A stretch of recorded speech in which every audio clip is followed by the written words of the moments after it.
And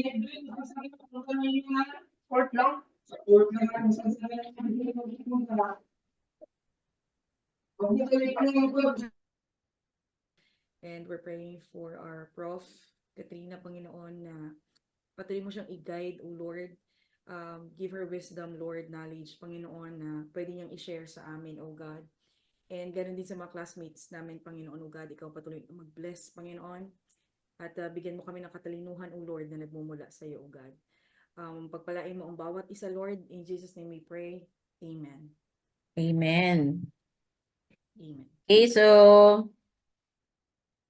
good afternoon, everyone. So welcome to our second meeting under marketing management.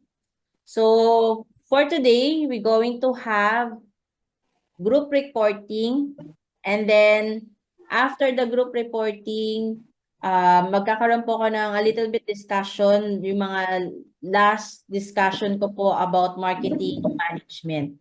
Okay, before we move next week or after next week, kasi we have ISO. And then we're going to start with our new subject.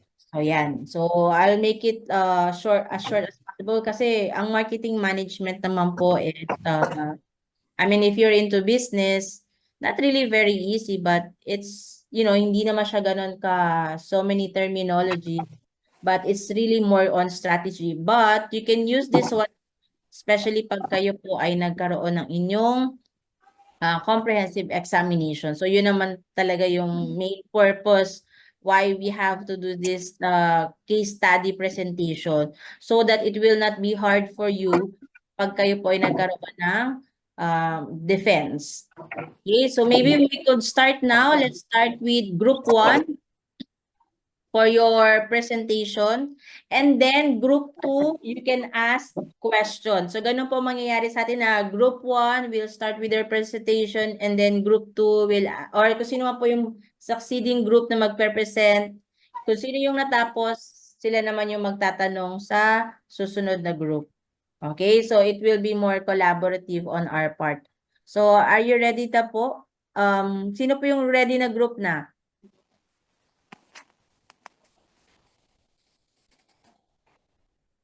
Anong group po yung ready na sa inyo? Group 1 or Ma'am Realiza, ready na po kayo? Opo, group 5 po. Group 5. Okay, sige, why not? Anong next sa group 5 na ready? Para at least makapag-prepare. Para matapos na kayo agad. Group 5. Group 3, ma'am. Group 3. Okay, sige. So, group 5, you can start now, and then ang mag-a-ask ko ng questions regarding sa inyong case study analysis ay ang group 3. Okay? And then vice versa. And then we move na lang as we move along. Okay, group 5, you can start na po with your presentation.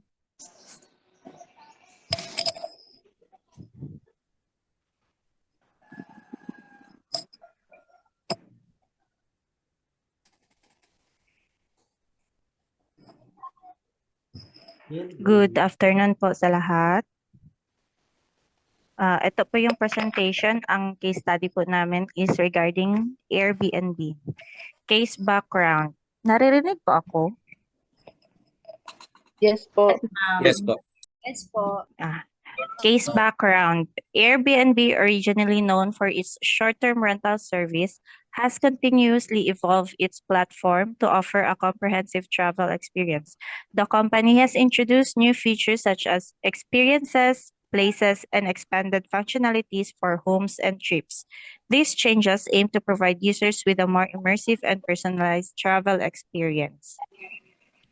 Our central problem is a strategy to ensure the platform effectively meets the evolving needs and expectations of both travelers and hosts as Airbnb expands its service and features. This includes providing a seamless and comprehensive travel experience, fostering closer connections between hosts and guests, and maintaining high-quality standards across the platform. Viewpoint.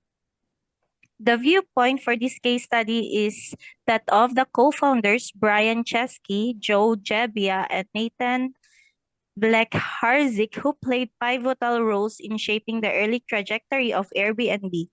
As the driving forces behind the company's inception, the co-founders' perspectives, divisions, and strategic vision are integral to the understanding of the foundational principles and early growth of Airbnb in 2008. Time context. The time context for this case study is 2008, this year of Airbnb's founding. In 2008, Airbnb was launched as a platform to connect individuals looking for accommodations with hosts offering spare rooms or properties for short-term rentals. This marked the beginning of Airbnb's disruptive presence in the travel and hospitality industry, signaling the start of its journey toward becoming a global leader in the sharing economy. Our alternative courses of action. Enhance user experience. Airbnb can invest in user experience research and design to ensure that the new features, such as experiences and places, are intuitive and easy to use. This could involve conducting usability tests, gathering user feedback, and iterating on the platform's design to optimize user experience.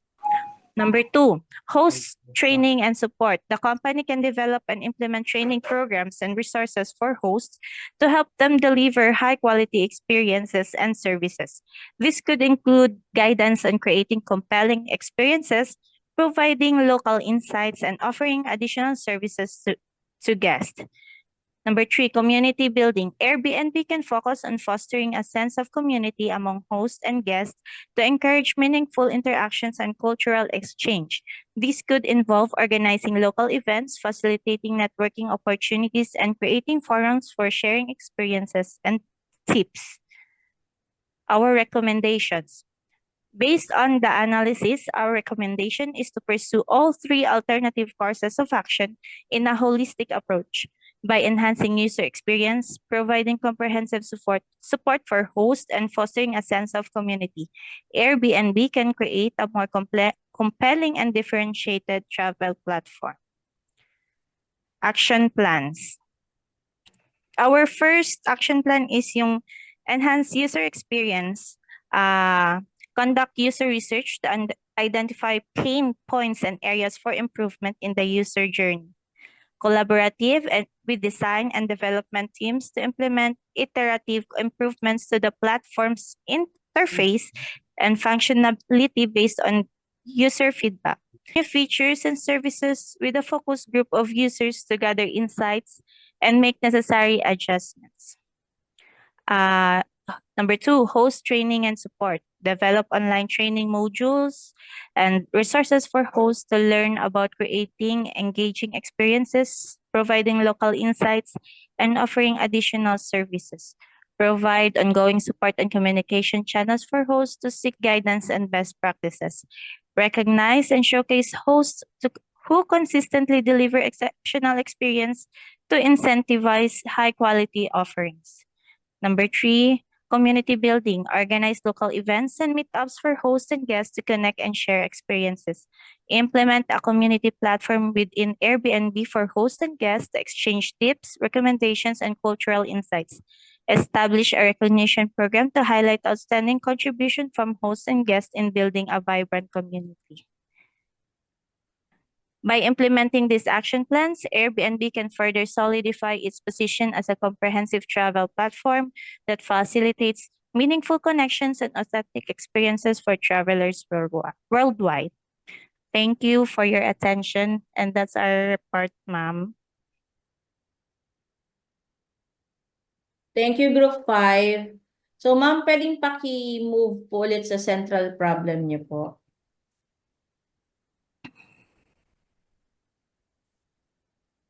Eto pa. Okay, so according sa case study, ma'am, mas maganda po yung central problem niyo po is supposed to be 1 sentence only. So yan, kapag po kayo magpe-present ng inyong case study. Kumbaga kung ano lang po yung focus ng gusto nyo pong i-solve na problem based po sa case study na nabasa nyo. So ano po yung pinaka-main problem po ng case study ng Airbnb? Ano po siya, ma'am? Wala po siyang comprehensive policy para I mean, wala po siya, hindi po na-expand. Hindi po pa na-expand sa ibang places.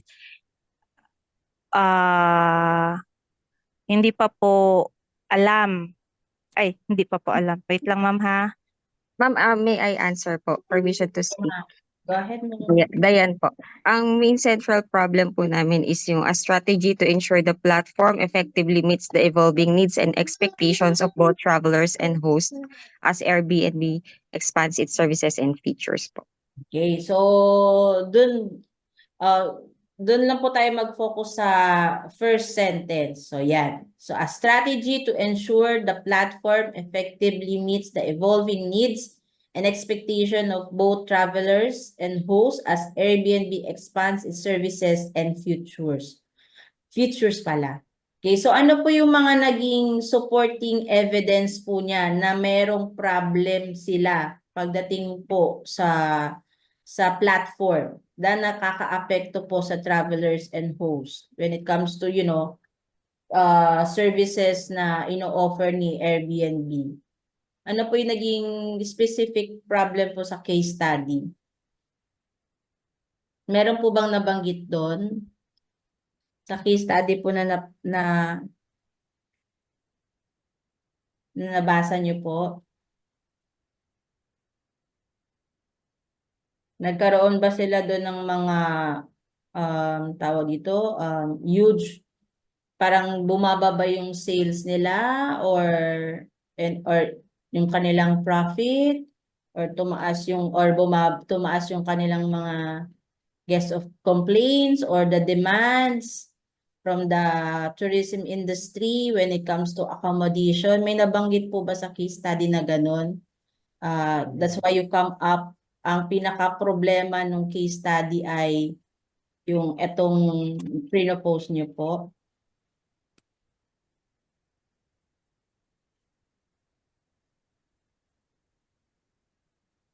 Mekos. Anybody from the group? Anybody, pwede naman po yung ibang ka-group niyo po mag-answer. Ano to, parang dry run na rin po ito pag nagkaroon kayo ng defense. Ganito rin po yung itatanong nila kasi nagpa-panel din po ako sa defense, especially for Allende Group. So yan, parang practice na po natin to. So ano po naging supporting evidence niyo po why you come up with this central problem? Based on the case study na nabasa niyo po. Ang Hello, demand ma'am. po, Rico Pelayo, Group 5 member.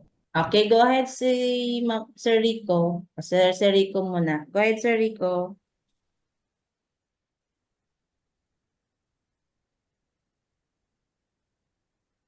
Sige po, go ahead, Sir Rico.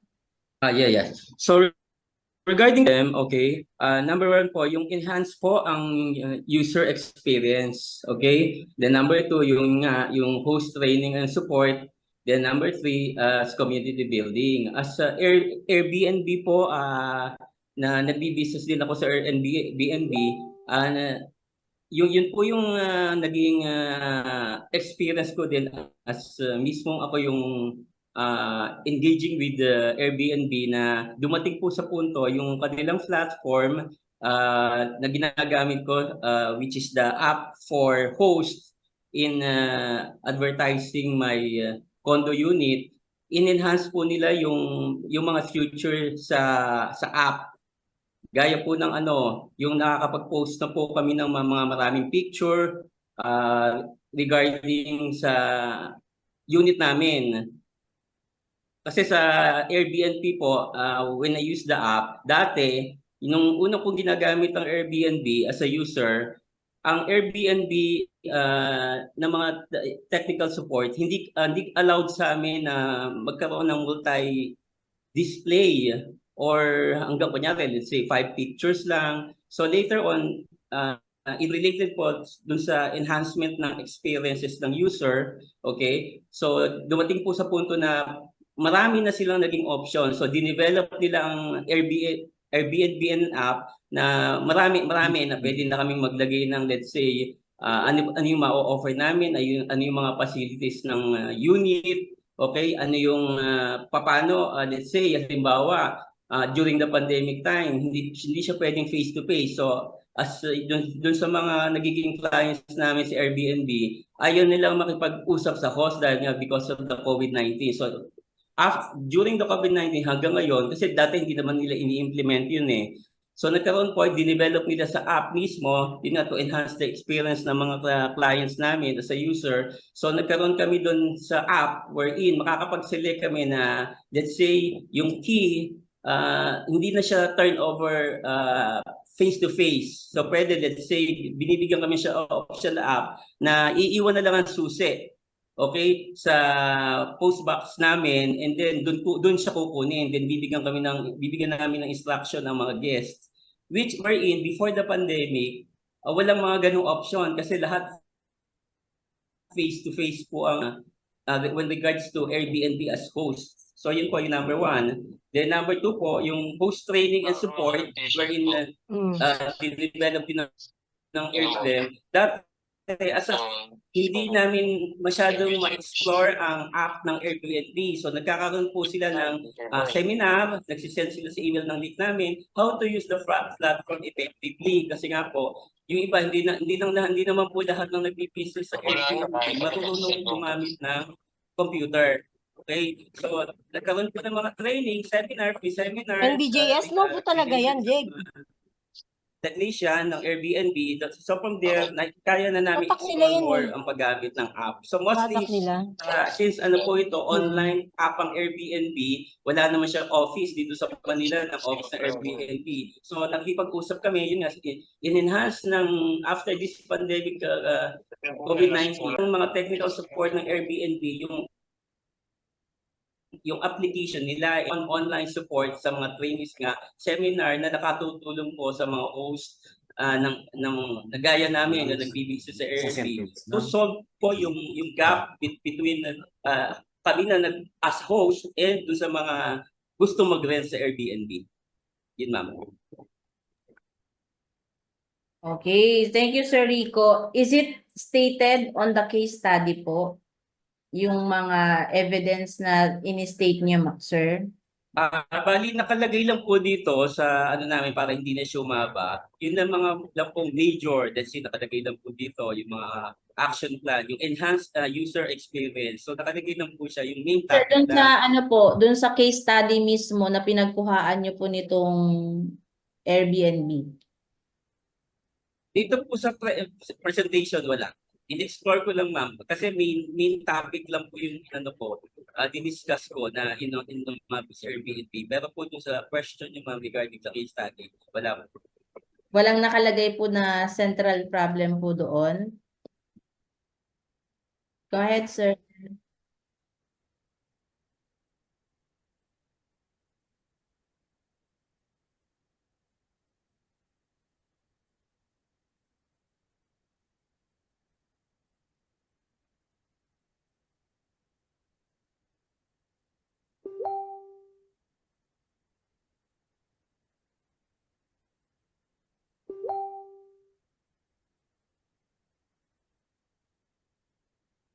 Okay. So, Yung competition po sa Flyer.com tsaka Muffingwo na business, kung paano din po nila, paano sila makaka-upkeep or beat up po dun sa mga apps po. Kasi app din po kasi sila na for rental. So, So, yun, I think dun, kapag nag-ano po kayo, kapag halimbawa tinanong kayo what is the supporting evidence, okay, ano lang po yun, everything that you're going to answer, it has to be on the case study.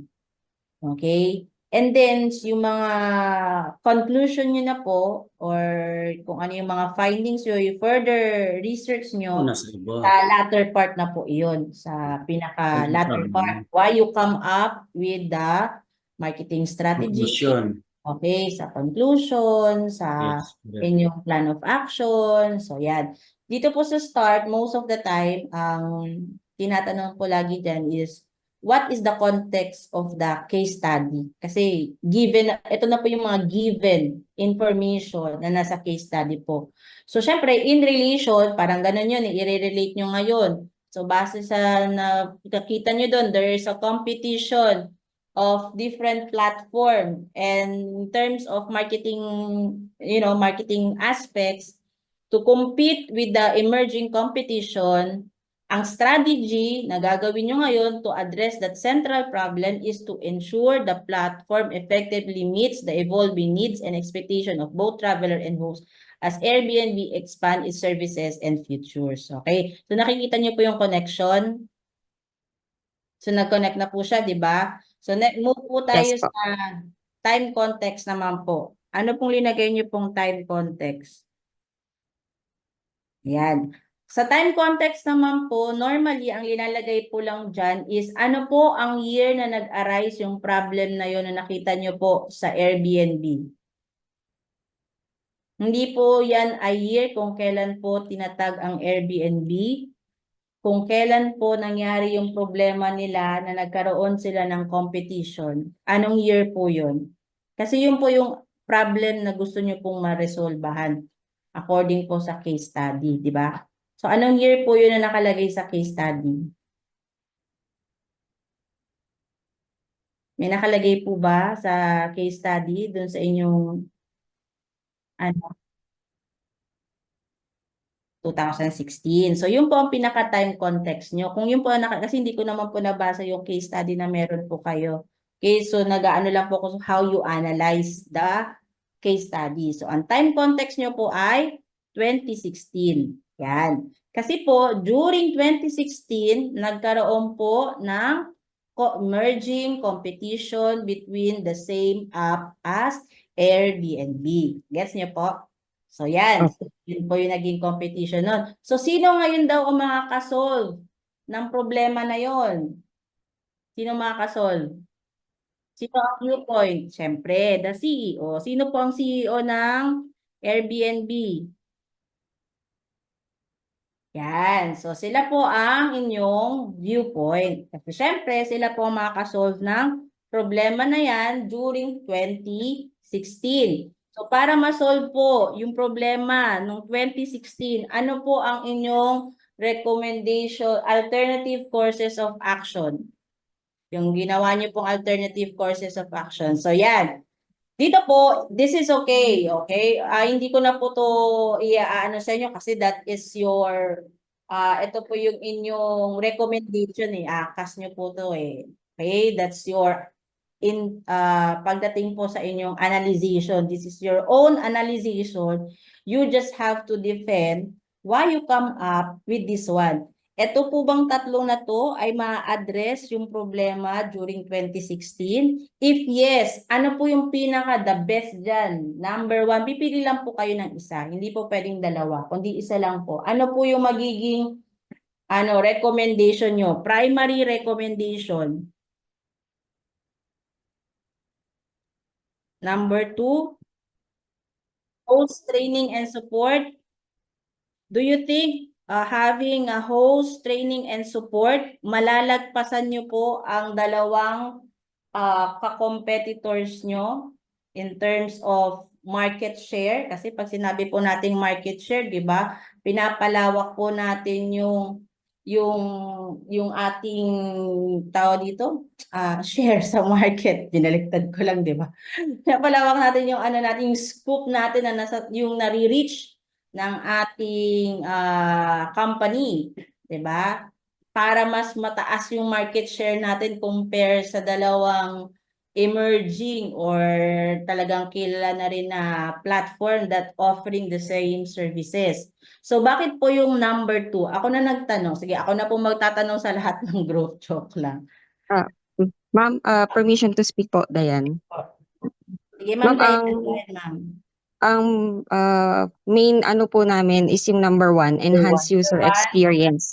Okay, Number 1 po. one. Kasi po, dun sa enhance user experience po kasi mako-cover up na niya yung training and support dahil para ma-enhance mo yung more user experience, included na din po dun yung training and support tsaka yung mga expanded na services na gusto mong gawin para ma-enhance mo yung user experience, both host and guest po. Pati po yung sa number 3, maka-come up na din po dun yung mga community building and rewards kasi doon po sa under sa enhanced user experience, ang ano po niyan, example po ang advantages niya, pwede ka makapag-offer ng mga local ways or non-traditional tour experiences sa guest mo, which is makakatulong ka pa mag-generate ng income for the locals. And also, yung travelers, they can increase seeking unique and authentic experiences, prioritizing local and sustainable options. Kino-cover din po niyan yung sa places na yung sa guide po dun sa app. So, through dun sa enhanced training and support, included na po dun dahil nag-expand ka sa training and support using the application, i-customize or pwede mo i-personalize yung gusto ng host or ng guest para papasok ulit siya dun sa more ma-enhance mo yung user experience. Then, yung naman pong mga community building and rewards kung makapagbigay sila ng rewards and recognition sa outstanding services na nagpa-follow ng rules. Kumbaga, for a two-way wonderful experience, pumapasok din po siya dun sa enhanced user experience po ng host at saka ng guest. Yan. Thank you, Ma'am Dayan. So, dito po, pwede nyo po yung maging term for your strategy ay product development. Diba? Kasi yung existing product nyo po ay ide-develop nyo, yung existing services na ino-offer nyo sa inyong consumers and hosts ay mas ide-develop nyo pa para mas maging competitive siya sa market. So all of this, it can cover with one terminology. We call it product development. Okay? So yun po. So yun po pwede nyo gawing number 1, recommendation, product development. So, yan. So, I think, pag nakita niyo po yung nasundan niyo po yung mga, yung diniscuss ko, may connection po siya, di ba? Para hindi po kayo maligaw, especially kapag magpe-present na po kayo on your own. Kasi syempre, hindi na kayo by group dyan. It gonna be individual na. So, syempre, kailangan po, from the bottom at to top, kailangan connect po yan. Kapag ang central problem nyo po ay hindi na akma sa inyong alternative courses of action, sa gusto nyong palabasin para ma-solve yung problem na yon, ang tendency po minsan yan ay uulitin yung buong case study. So, syempre, para hindi po mangyari yon, kailangan nagja-jive po siya. Nakikita niyo po yung process niya pag nag-a-analyze po ng case study. So, ganun po yung magiging flow kapag po kayo na nag-analyze ng case study niyo on your own. So, yan. So, I think okay naman po for me. You analyze the case study very good even though hindi ko siya nabasa. Kasi yun ang importante po kasi sa akin dun eh. Kahit hindi ko nababasa yung case study, ano yung reference nyo for this case study, dapat naiintindihan ko anong naging problema. Okay? Kasi syempre, kapag hindi ko maintindihan anong naging problema, parang may mali. Kailangan basahin ko pa ngayon para maintindihan ko kung ano ba yung gusto nyo palabasin for this analyzation of your case study. So, thank you so much, Group 5. Group 3, may question ba kayo sa Group 5? Ma'am, this is Arnel Riodica. Actually, majority of those questions that I would like to raise earlier, natanong nyo na po, ma'am. Except for one, I think, it might not probably be aligned with the central problem, but it is more of security because as mentioned earlier, by one of their members, minsan hirap silang ma-access yung platform. So it might be another course of alternative course of actions that may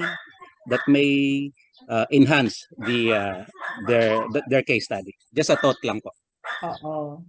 So, thank you, Sir Arnel. Actually po, pagdating po sa alternative courses of action, it has to be very specific when it comes to terminology.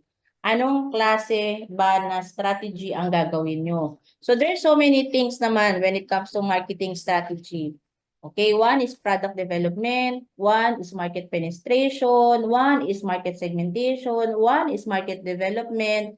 So, you just have to find the correct terminology para to address yung gusto nyong maging solution para sa inyong problem, central problem.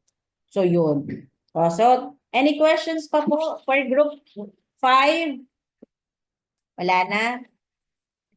So, congrats, group 5. So, yan. Thank you po. Okay? So, follow nyo lang yung insight ko sa inyo kasi I have not really a problem. I observed from previous batch, medyo sabi ko parang magulo ang presentation nila sa sa case study nung nagde-defend sila, medyo nahihirapan sila doon. So this is my one way for you para naman pag nag-compre po kayo ay may idea na po kayo. Okay? Para at least medyo madali para sa inyo yun. So, thank you. Okay, next, group 3. Thank you po.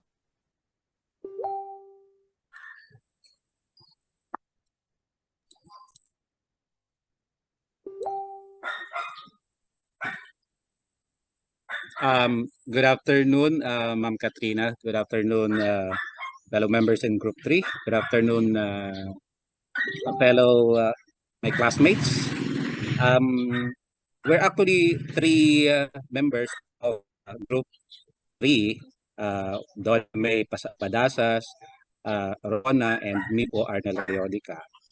But unfortunately, Donna May is actually traveling right now, and she was having a hard time getting a signal. So we will cover since we are a team, so we will also cover her part. And also, I'm actually attending the class outside, so there might be some annoyances like noise of planes, dog barking, because I'm in the house of my in-laws. So I would like to apologize for that. So our report for Group 3 is we entitled it Leveraging Customer Insights on Hire's Marketing Strategy and Product Innovation. So we also added po yung yung marketing strategy, because the one mentioned in the book is Hire's customer insight product development. Okay, for the case background, Hire Group Corporation, commonly known as Hire, is a multinational home appliance and consumer electronics company headquartered in Qingdao, Shandong Province of China. It was founded in 1984 by Zhang Rumin. And then Hire has then evolved as one of the world's largest and most recognized appliance brands. With a global presence, Hire offers a wide range of products across various categories, including refrigerators, freezers, air conditioners, washing machines, dishwashers, televisions, smartphones, and other home appliances and consumer electronics. The company is known for its innovative designs, advanced technologies, and commitment to quality and customer satisfaction.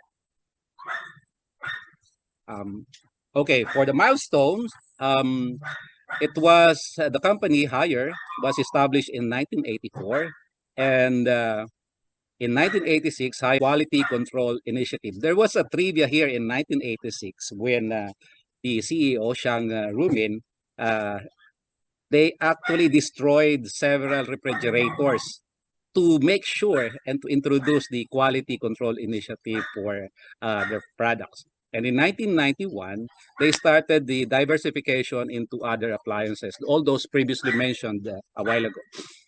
And in 1993, they introduced the Haier brand. 1995, they started their international expansion. In 2005, they acquired the Qingdao refrigerator plant. And in 2016, this is very crucial because they acquired the General Electric appliances. Take note that General Electric is a Western company. It is a US company. And while Haier is an Asian company in China. In 2018, they restructured their company into Haier Smart Home Corporation Limited. In 2020, they were recognized as the world's #1 major appliances brand. And in 2021, they launched the Haier Cosmo plant. Next slide, please.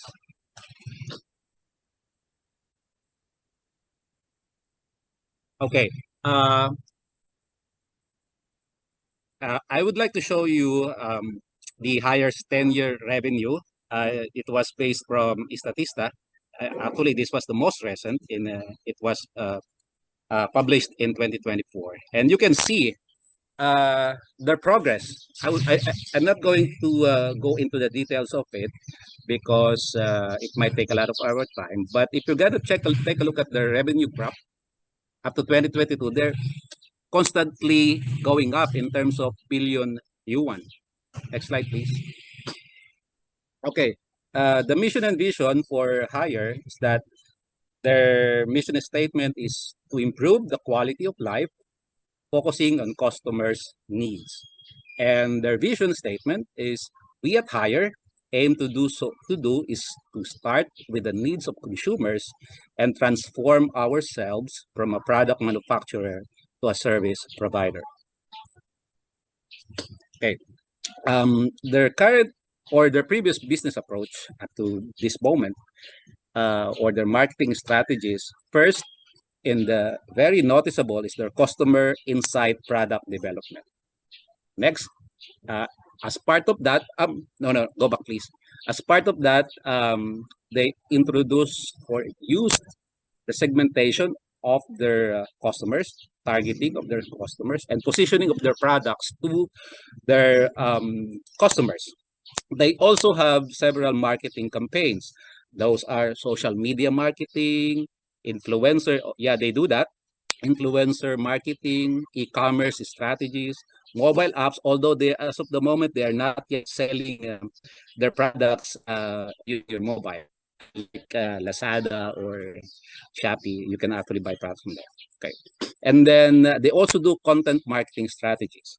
Next slide, please.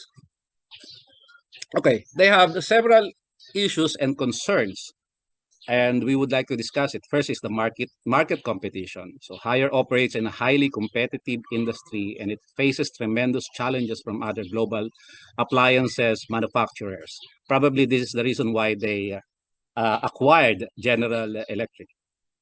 And changing consumer preferences.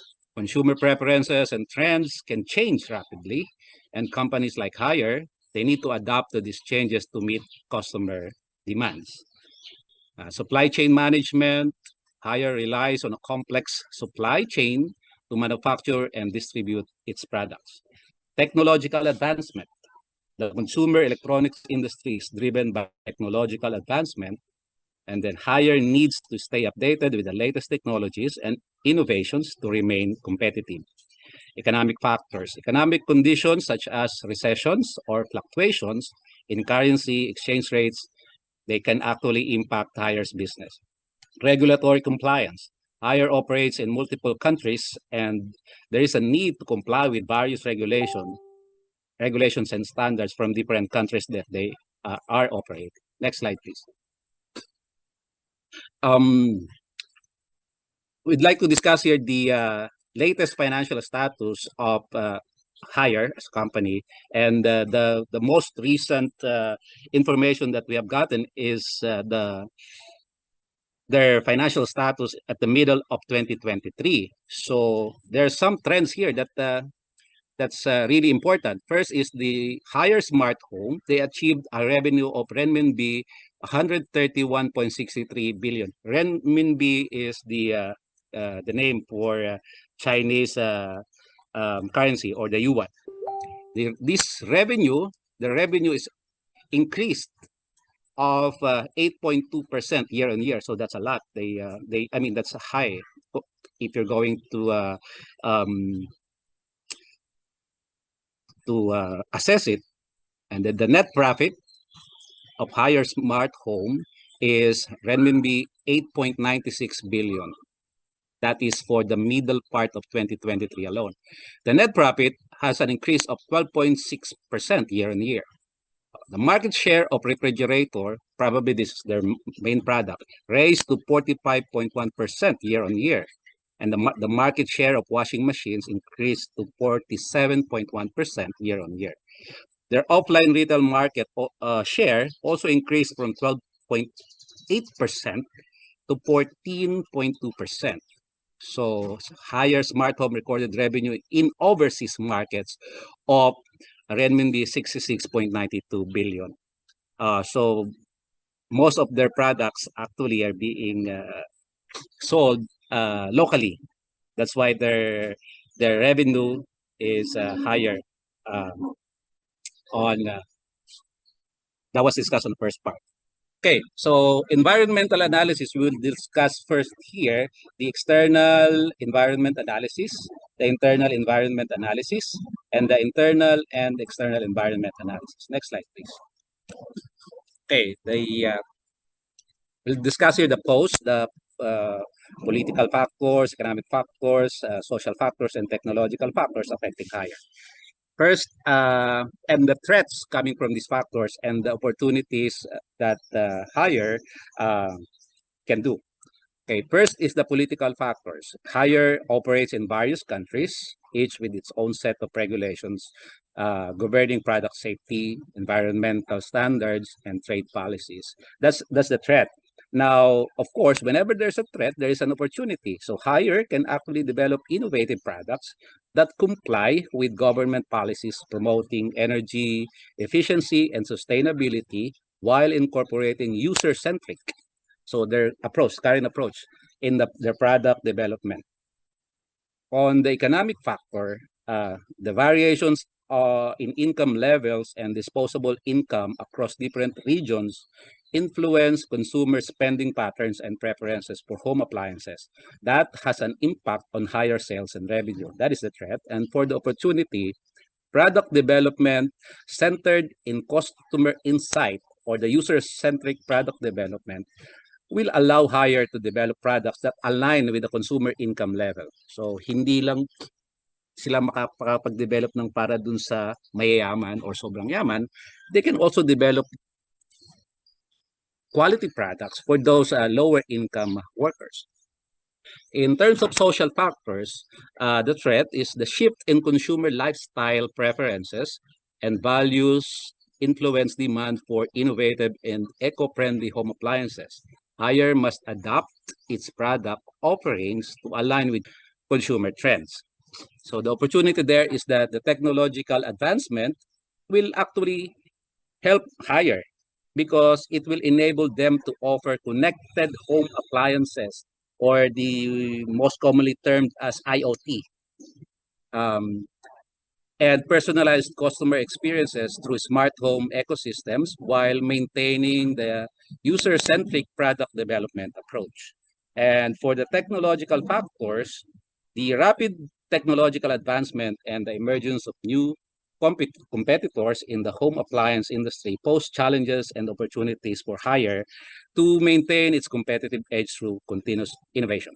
Now, the opportunity, go back please, the opportunity is that the research and development aligned with customer insights will actually give them the ability to innovate and invest in research and development to cutting edge technologies and smart home solutions that will meet the evolving consumer needs. Here we'll discuss first the 5 forces model that affects the environment industry. And we have our team has determined the weak force, the moderate force, and the strong force that affects this industry environment. First is the rivalry among existing competitors. We actually determine that it is a moderate force for hire. The threat in there is that the home appliance and consumer electronics industry is highly competitive, with numerous established players that can lead to price wars, eroding profit margins for higher and its competitors. Well, if there's a threat, there's an opportunity, just like what we have discussed earlier. So the opportunity is the differentiation through innovation. So different R&D from different players in the market, they do have different innovations. So Hire's product innovation that comes with customer insight can differentiate itself from the competitors and help Hire gain a competitive edge in the market. Now, there is also the threat of new entrants. We consider this as a weak force.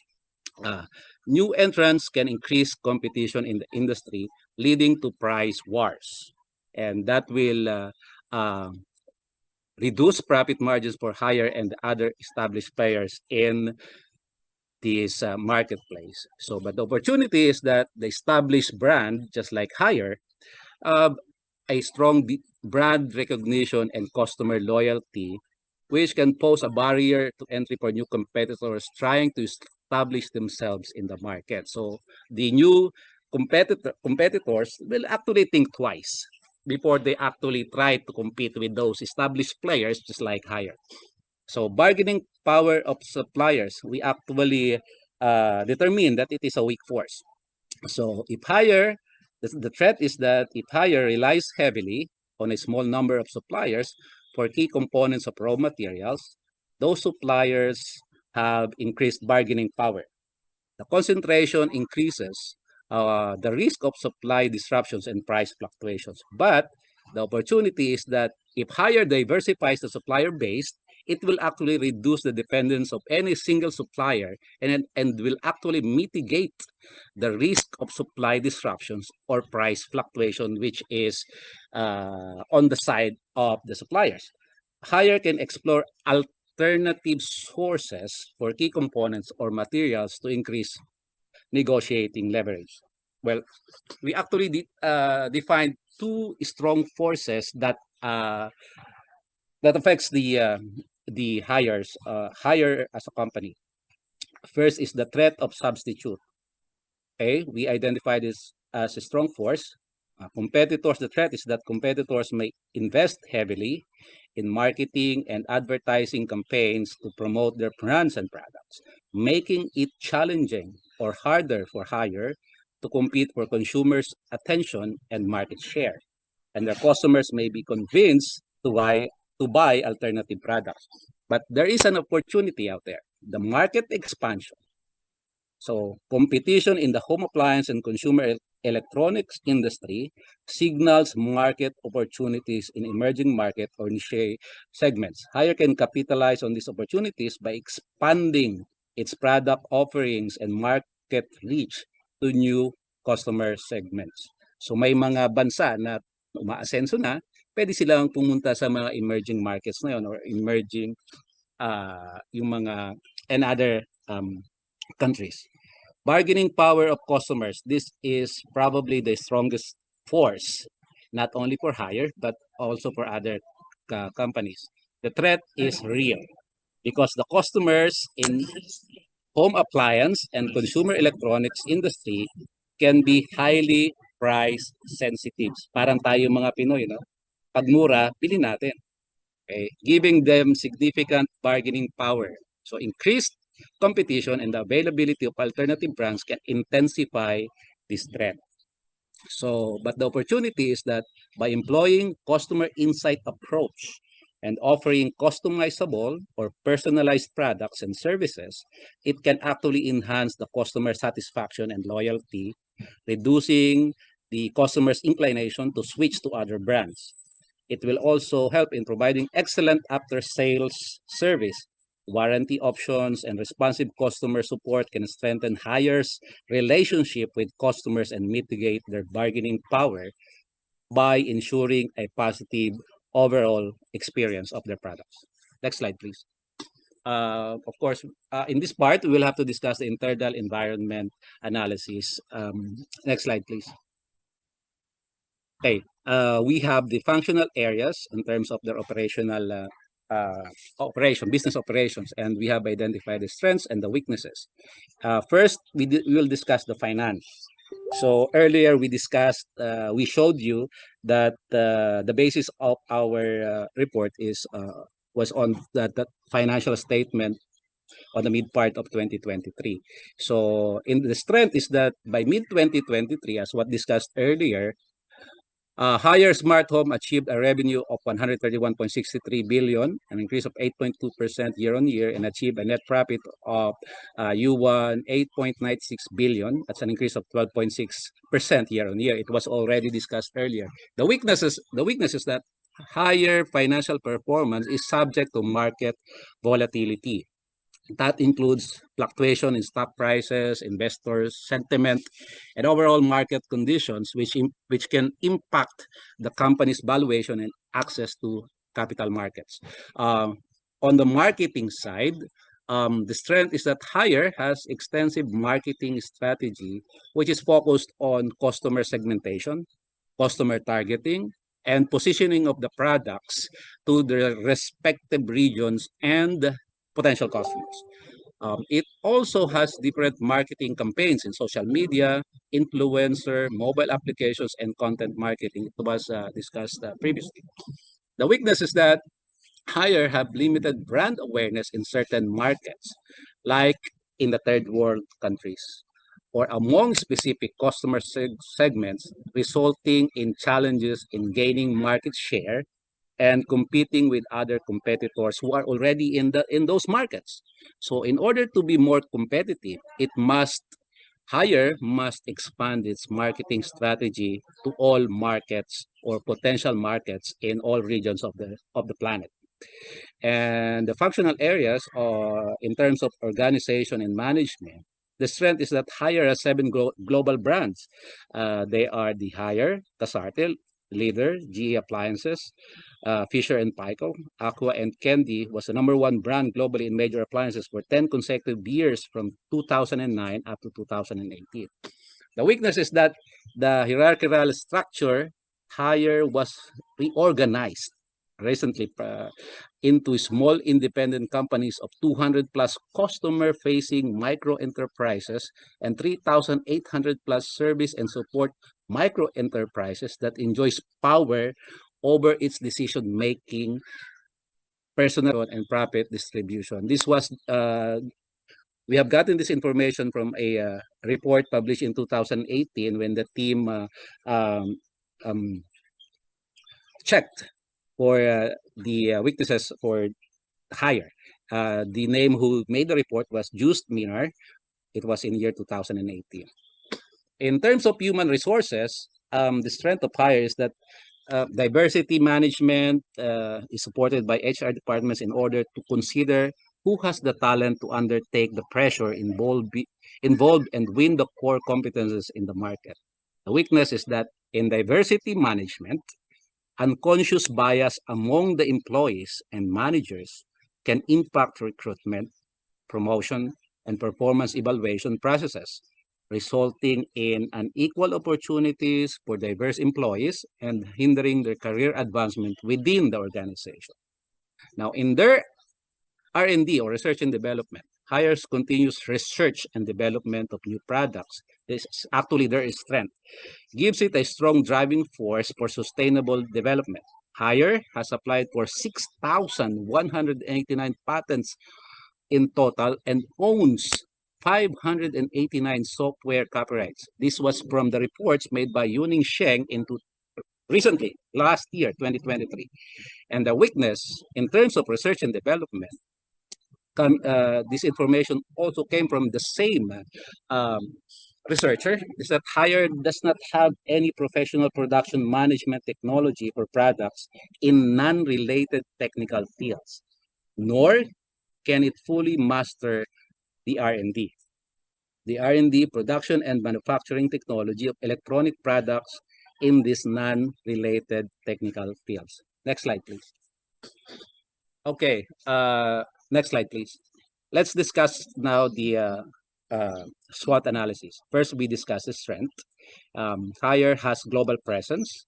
It operates in more than 100 countries with strong international presence, allowing it to access various markets and demographics. It also has diverse product portfolio, owing 7 brands, as previously discussed. So the company offers a wide range of appliances, including refrigerators, washing machines, air conditioners, and more, catering to various consumer needs. One of their strengths is the innovation and R&D, or research and development. The company is known for innovation and has invested heavily in research and development, leading to breakthrough products and technologies. As discussed earlier, they had thousands of patents. And quality and reliability. Haier products are known for their quality, durability, and reliability, contributing to a strong brand reputation. Haier, and this one is the most important, their customer-centric approach. Haier has emphasized customer feedback and customization that enables it to meet the unique needs and preferences of their consumers. Next slide, please. Now we discuss the weaknesses. Of course, the intense competition. It's actually the one of the most weaknesses of most companies, not only in this market. So the appliance industry is highly competitive, with several well-established and emerging brands vying for market share, affecting price and profitability. Environmental concern is also a factor. Like the broader industry, Haier faces increasing scrutiny regarding environmental impact, including energy efficiency and sustainable product design. Another weakness is the supply chain complexity. Managing a complex supply chain for appliance manufacturing exposes the company to supply chain disruptions and geopolitical risk. The other weakness is the digital transformation. The rise of e-commerce and changing consumer shopping habits requires robust online presence and digital marketing strategies to remain competitive. And the last weakness that we have identified as a team is the regulatory challenges. Evolving regulations related to energy efficiency, safety standards, and environmental practices can actually impact product development and compliance cost. Next slide, please. We will now discuss the opportunities. The smart home integration. Capitalizing on the trend of smart homes, Haier can develop and promote appliances with IoT capabilities and seamless connectivity. Energy efficiency. Enhancing the energy efficiency of appliances aligns with environmental concerns and can be a selling point for environmentally conscious consumers. Other opportunity is the customization. By offering personalized appliance solutions and features, it can actually enhance customer satisfaction and brand loyalty for Haier. And the global expansion. By exploring untapped markets and expanding the company's presence in emerging economies, it will offer a significant growth potential for Haier. And another important thing in the opportunities is the after-sales services. By strengthening after-sales support and services, it can boost the customer loyalty and satisfaction of the customers of Haier. The threats, the economic downturns. So economic recessions and reduced consumer spending can impact the demand for non-essential appliances, affecting sales and revenue of Haier. The regulatory changes. Evolving regulations related to energy efficiency, safety standards, and environmental practices can impact product development and compliance costs. The supply chain disruptions. The ongoing supply chain disruptions, geopolitical tensions, and trade disputes can affect appliance production and availability. And this one is very important threat, the counterfeit products. The appliance industry, aside from other industries and other markets, is facing ongoing issues related to counterfeit or imitation products, which can harm brand reputation and consumer safety. And the last threat that we have identified is the changing consumer preferences. The shift in consumer preferences towards energy efficient, smart, and sustainable appliances can impact demand for traditional models of appliances. Next slide, please. I will Okay. turn you over now to Rona. Yeah, thank you so much, Ernest. Okay, so given that very detailed and thorough case background, so this is our central problem.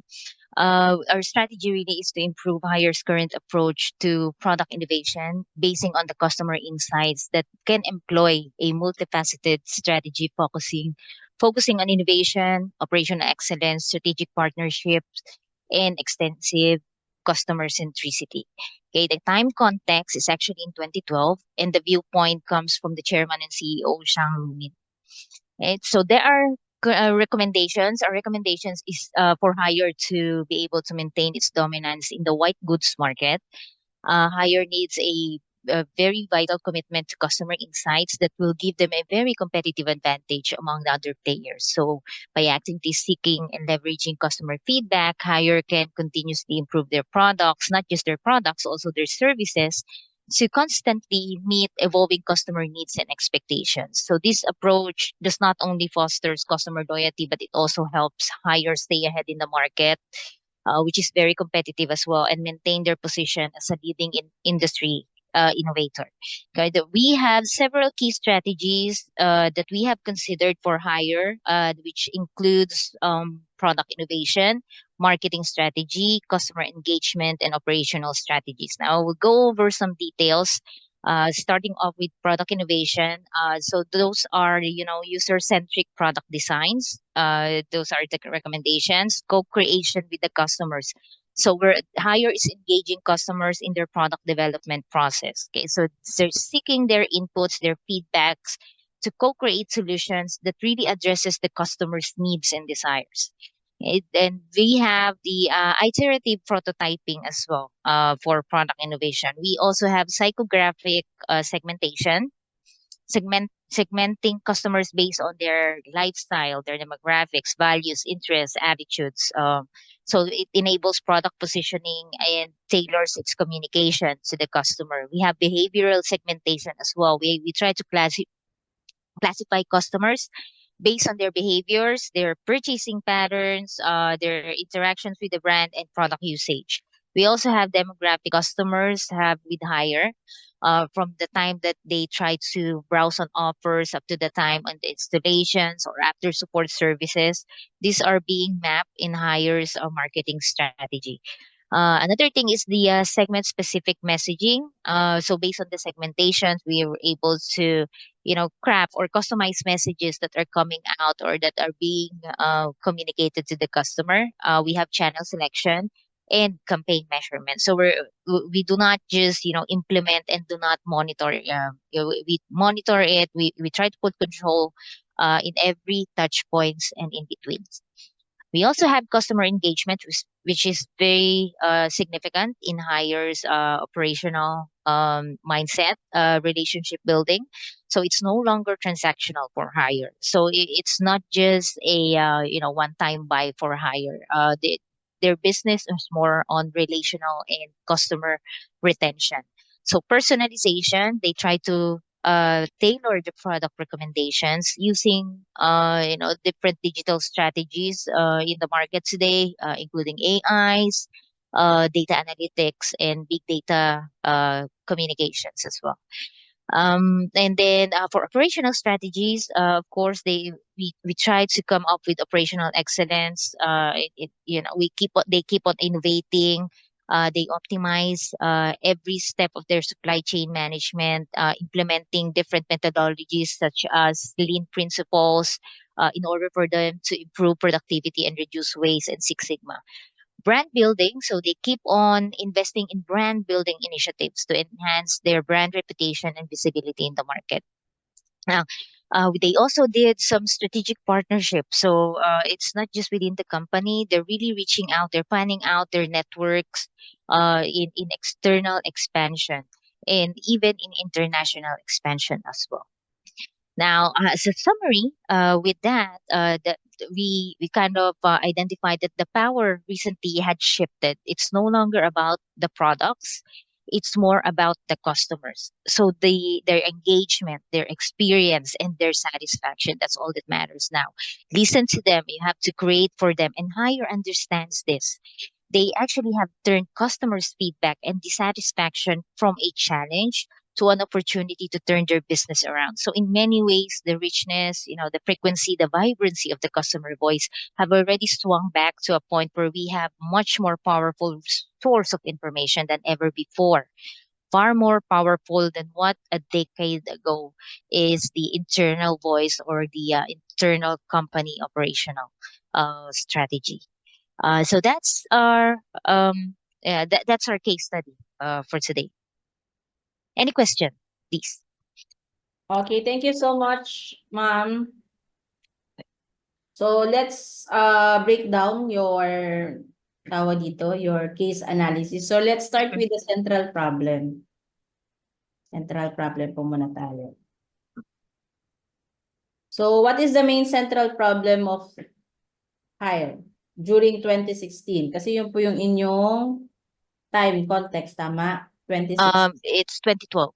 2012 pala, 2012. So what is the problem during 2012? In 2012, really is Hire was really the number one brand in terms of white goods in white goods market. There's a lot of competition and there's a lot of product innovation outside. So the central problem really is how Hire will be able to compete in the market based on product innovation, on how they will improve their product innovation. Okay, so ano po yung strategy? Ano po yung main, siguro ang pwede pong maging main central problem niyo po dyan that you can relate to the case study is a strategy to regain, di ba? Let's say, are they naging number one po ba sila before in terms of product? Ano bang industry meron sila ngayon? White goods market. Yeah, so appliances. Appliances, ma'am. And during that time, ma'am, hindi pa po sila naging number No, one. they're not. Never. Okay. So, siguro, ang ini-aim, actually, all na company, they are aiming to be the leading, di ba? To be the leading, to be the number one. So, yun. So, in terms of profit, pwede rin yun. So, pwede nyo rin po to i-revise. So, as strategy, pwede nyo pong i-revise yung central problem nyo po. And you can start with a strategy. Let's say a strategy to be the number one supplier in terms of, pwede po yung ganun. Para at least na-address nyo yung concern nila during 2012 wherein there's so much competition and they want to be the number one. Diba? Yun po yung gusto nilang ma-achieve, to be the number one in terms of everything. So, pwede po yung maging central problem. And to address that problem that arise during 2012, so ano po yung pinaka-main recommendation nyo po, primary recommendation nyo po that can solve the problem? Our primary recommendation really is customer experience, customer engagement. Oh, okay. Period. Is it in terms of ano po yan? Customer engagement. Customer engagement. Bali po, ma'am, the customer engagement that will also be considered not only in terms of product development, but also in other aspects of their business operations like marketing and other factors. And of course, the management style. Okay, can it be tawag dito through market development? Pwede po ba 'yon? Which Miss, yeah, go when ahead. it comes to market development, kasi syempre, di ba, isang example po ng market development, let's say, marami ng product, existing brands sa market. in one area. When we say market development, pwede rin ba siya na you going to find a new market to introduce your product para mas lumawak yung inyong market share? In Yes terms po, of ma'am. engagement? We have discussed that in under the recommendation marketing strategy slide. That's gonna be part of the marketing strategy integration. That's part of product positioning po, Marketing include. integration. Okay. Yes po. So yun, pwede yun sir, pwede yun ang gawin yung primary recommendation nyo that you can focus. Parang halimbawa, to solve the problem of hire, we recommend as our primary alternative courses of action is the marketing integration by, developing new market, etc. Ito ano man po yung inyong magiging supporting evidence why, bakit po yung inyong napili as your primary objective, ay primary ACAS. Ano po pangalawang ACAS nyo yan? Kasi marami po kayong in-state na alternative courses of action. What is your secondary ACAS po? So, first yung customer engagement, and then secondary po yung marketing strategy. Okay. Sige. Actually, ma'am, yung ginawa nyo naman na analyzation was very good. Maganda talaga siya. Para nga na siyang pang-present na po nga yan ginawa nyo sa defense eh. Honestly. Yun nga lang, Thank you po, ma'am. kapag sinundan nyo po yung flow ng tawag dito, yung bibigay nila sa inyong outline.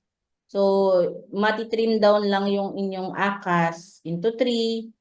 And then, your recommendation, primary 1, and then secondary, and then you're just going to highlight parang, ano lang yan, you will just state reason bakit yun yung naging primary ACAS nyo based on what? Based on your findings, based on the needs of the problem to solve it. So yun po yung pwede nyong gawing ipan-defend. So yeah. So Thank you po, ma'am, for the wisdom. yeah, thank you so much, Group 3. Any question for Group 3, by the way, regarding their presentation? So wala. So I think we could move to group of Ma'am Vendivel. Nesters. Wala na ba? Yeah, actually kapag gumawa po kayo ng sarili nyong case study, lahat po ng mostly na binanggit nila, pestle analysis, SWOT analysis, before you come up with your central problem, ganun din po, yun din po yung gagawin nyo before that. Lalo na po ngayon, bago po mga case study. It's more challenging nga po yung mga case study ngayon actually. So, yan. After ng group nila, Ma'am Vendivel, sino po ang next? Ma'am Bless, ready na ba kayo, yung group nyo? Ma'am, sa Friday na lang po kasi po yung iba, hindi po kaya yung oras nila. Okay. Sino, after group nila, ma'am, sinong next? Sinong ready sa inyo? One more. Just one more group. Sige. And then the rest, we can schedule it. Wala na? So, anong group yung hindi pa nakapag-present? Group 1. Group 2. And, ano pa? May group 5 pa? 4. Group 4. Okay, 1, 2, and 4. So, ito, pwede po kayo magpa-schedule sa akin within a week. As long as sa gabi po. Okay? So that you can present your case study. Because it will help you kapag kayo po ay nag-defense. Kaya naman po nagpa-present din ngayon. So at least you have the idea on how we ask question during your case study presentation. Okay? So, ma'am, go ahead po. So, good afternoon po. Good afternoon, everyone. So, we are Charmaine Vendivel, myself. Together with me is Hernani Vendivel and Melanie Vendivel, which are my parents. And this afternoon, we're going to present the Muji case study. So to start this presentation, here is Melanie for the case background.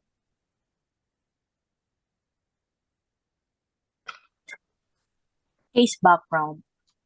Muji, short for Mujiroshi Royin in Japanese, translates to no brand quality goods. A Japanese company known for its minimalist design, functionality, and quality has won praise. Muji's modest look and usefulness has won over customer despite its low brand awareness. Muji sells stationery, food, apparel, and household goods.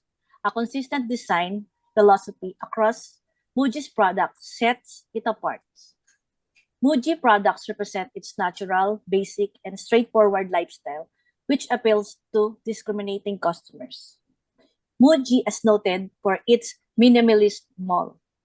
These stores keep things simple like Muji's products, with no showy display or branding, though most items lack logos and trademarks. Muji brand symbol is visible on the brand signboard and paper bags, providing a subtle reminder. Japan's simple, aesthetic-inspired Muji design philosophy of simplicity, plainness, and tranquility. The brand's products are carefully designed to reflect these values, allowing people to express their life philosophy via their purchases. Two core principles underpin Muji's approach to business. Number one, concentrated. Less is more. Muji prioritizes quality over quantity in the product line planning. Muji hopes to make breakthrough and communicate its brand positioning by focusing on a few products.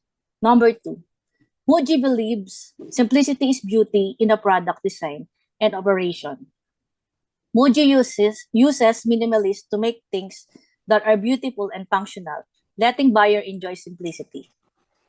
Muji's story shows how minimalist branding and design can resonate with the people and build brand loyalty. For the central problem of Muji, a strategy to address the difficulty for customers to identify its brand mark on its products, apart from the brand signboard and mark on the paper bags. To discuss the viewpoint, here is Mr. Hernani Bendibel. Moving on to the viewpoint, the following are capable to make final decision and major changes for the company. First, of course, is the CEO of Muji, which is Satori Matsusuki. Second, marketing and design team. The third is the marketing research team. For the time context, the date is not stated in the case. Therefore, the group will just use the present time, which is February 24, 2024. For the alternative courses of action, number one, enhance packaging design. Although Muji already incorporates its brand mark on paper bags, the company could investigate the possibility of incorporating subtle branding elements into product packaging without compromising their minimalist aesthetic. One example of this would be the use of trademarks or logos that are not immediately noticeable on product labels, tags, or packaging materials. Number two, the release of branded collections. It is possible for Muji to introduce limited edition branded collections or collaborations with artists, designers, or other brands while still adhering to its minimalist approach. These special releases could feature more prominent branding elements while still aligning with Muji's overall aesthetic. This would attract the attention of customers who value collectible items and items that are exclusive to Muji. Number three, brand integration initiatives. Start large brand integration projects to bring Muji's simple style and values its every part of the customer experience, from the design of the products to the packaging and stores themselves. This could mean changing how products are displayed, adding branded elements to store layouts, and making sure that everything is the same at all touch points. Now, to discuss the recommendation, here's Ms. Charmaine Vendevel. Moving on to the recommendation, to help Muji solve the problem of customers not being able to find its brand mark on its product, a detailed suggestion would probably include a mix of strategies that make the brand more visible while still keeping its simple style. From the options given, the group chose the brand integration, which is the number 3 in the ECA or ACAS, as the best alternative courses of action. This alternative focus on making sure that the Muji simple values are present in every part of the customer experience and are the same at all points of contact. By making the brand more seamless in product design, packaging, and stores, Muji can raise awareness of its name without giving up on its minimalist philosophy. This method helps Muji strengthen its brand identity while giving customers a consistent and complete brand experience. Muji can solve the problem of customers being able to find its brand mark on its product by starting the brand integration programs. So these programs will help Muji stay true to its core values of quality, functionality, and simplicity. This strategy not only raises awareness of the brand, but also strengthens Muji's unique position in the market, which strengthens its relationship with customers and lead to long-term success. So for the plan of action, in order to successfully integrate its brand into all aspects of the customer experience, while still preserving its minimalist aesthetic, Muji can effectively implement the following plan of actions. So in addition to strengthen customer engagement and enhancing Muji's distinctive position in the market, the strategy will also increase the visibility of the brand. So for the first one is the brand assessment and strategy development. So the person who's in charge here is the CEO and the marketing and design team. So first, they can do a full analysis of Muji's brand positioning, values, and identity. Second is they should set clear objectives and goals for increasing brand visibility while keeping the minimalist look of the brand. Third is they can make a strategic plan that lists specific steps and strategies that they can use to integrate the brand more. So second is the product design and packaging enhancement. So the person who can be in charge here is the CEO and also market design team as well. So first is they can assist Muji design team in adding subtle brand elements to product designs that are in line with the brand minimalist philosophy. And second one is they can also look into new ways to package things that increases the brand awareness while keeping things simple, like using embossed logos, simple labels, or packaging materials that are already branded. And third is retail environment optimization. So the person in charge here are the same CEO and marketing and design team. So first is they can redesign Muji stores to make the brand experience more consistent. And also to strengthen Muji's brand identity, they can use consistent branding elements in stores, layout, signs, and displays. So fourth is digital brand integration. So for this same person in charge, CEO and marketing design. Improve Muji's online presence so it matches its minimalist style and brand identity. And second is branding elements and messaging should be kept the same on the website, social media profiles of Muji, and other digital marketing materials of Muji. And for the last plan of action is the customer engagement feedback. So here we have the person in charge are the CEO and the market research team. So they can use survey, focus groups, and other ways of customer to give you the feedback and to find out what they like and how they see Muji as a brand. So marketing team, it is for them to gather this data and can use it for the future research of Muji. So second is iterate and improve brand integration efforts based on the customer feedback to make sure that they appeal to Muji's target audience. So that's it for our presentation, and thank you so much for listening. Okay, thank you so much. So yan, so thank you so much po. So ano ba masasabi ko? So actually this is a good continuation naman sa mga present nyo po yung ginawa nila Ma'am Charmaine and nila Ma'am Nani. Okay, when it comes to plan of action kasi yun naman yung missing sa ibang mga group na nag-present. Okay, so as you can see, kapag gagawa po naman po kayo ng plan of action, they will require you to put it on a graph. Para naka-graph po yun, parang naka-work plan style. Okay, so ma'am, i-move nyo nga po ulit. Ano yung main competitors ng Muji as of now? As of now po is Uniqlo and IKEA yung pinaka-main competitors. But Muji is like parang outlet store pa lang sila as of now, right? Parang, do they consider themselves as, ano ka doon? Ano ba yung inaano natin, binibili, meron sa ano? Miniso? Parang Miniso style ba sila? Yes po, ma'am. Meron na rin po sila ng mga parang mga tinitinda ng mga Miniso. Yun. And then they have clothings already, right? May mga clothes na rin. So parang Uniqlo na rin yung style nila plus Miniso style. Okay, kasi yun nga, this one is good. Very good po when it comes to your analysis kasi it's a new one. Okay, brand integration which is very important sa isang company to promote. Ngayon po, di ba, brand is equivalent to value. What is the value of the company? Kasi it's not only about the product and services that we offer. So, napakaganda naman po ng inyong analysis. So this one, this could be your continuation po ng mga ginawa na. You can add for this, for example, you're going to present a case study.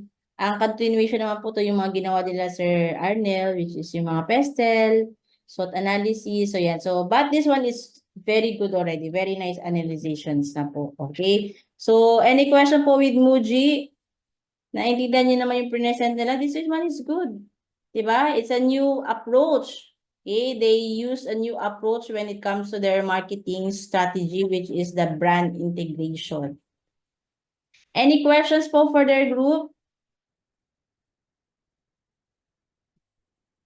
Do you have any questions? So I think wala na.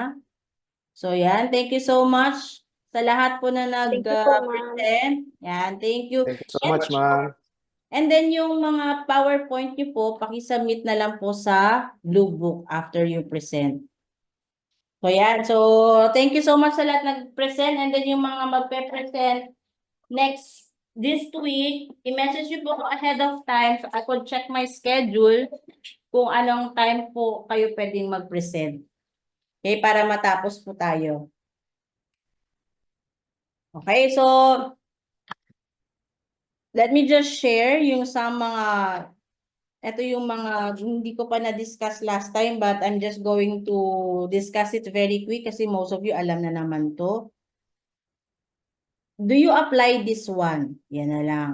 Lalo na yung mga may